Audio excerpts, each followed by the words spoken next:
Allora, siamo con Adriana De Martin. Adriana, com'è vincere il derby al 90°?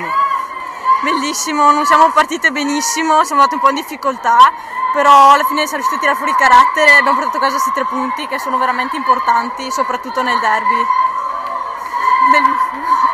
Comunque il primo tempo le avete schiacciate, poi però nel secondo sono andati in vantaggio loro, ma voi ci avete creduto fino alla fine. Sì, ci abbiamo creduto, non abbiamo fatto una buona partita, non siamo state tanto aggressive, abbiamo sbagliato parecchio, però alla fine è andata bene, guardiamo il lato positivo dei 3 punti. Grazie Adriana. Grazie a voi. Giorgia Cisotto, hai portato il pari al Permac. Sì, diciamo che ho lanciato un po' di speranza perché non era assolutamente una partita da mollare. Abbiamo dimostrato di aver avuto grinta, di reagire.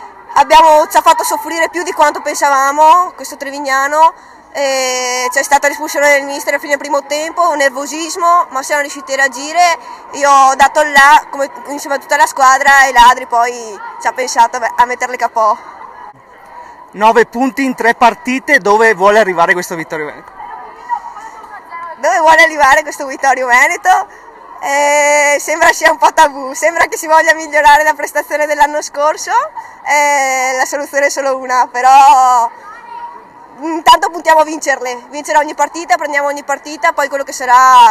L'importante è dar tutto come abbiamo fatto oggi e poi i conti si faranno alla fine, insomma.